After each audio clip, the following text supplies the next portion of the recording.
तो हेलो दोस्तों, अगर आपके पशुओं में सर्दी, खांसी, जुकाम की समस्या हो गया है तो ये वीडियो बहुत ही फायदेमंद है। इसे पूरा देखें।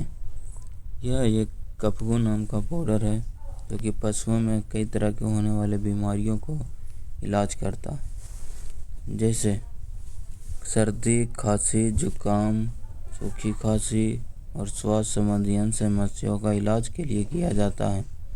यह गायों, भैंसों, घोड़ों, बछड़ों, बकरियों और भेड़ों जैसे विभिन्न पशुओं में प्रभावी है। यह पशुओं की श्वास प्रणाली से जुड़ी समस्याओं जैसे कि सर्दी, जुकाम और खांसी के इलाज में मदद करता है। आँखों और नाक के आने वाले बलगम जैसी समस्याओं से राहत दिलाता है।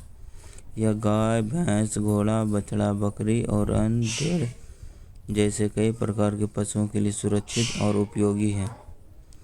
यह जानकारी केवल सामान्य ज्ञान के लिए है। किसी भी पशु चिकित्सक उत्पाद का उपयोग करने से पहले कृपया पशु चिकित्सक की सलाह जरूर लें। अगर वीडियो की जानकारी अच्छी लगी हो तो हमारे चैनल को सब्सक्राइब जरूर करें और बेल आइकन जरूर दबाएं। धन्यवाद।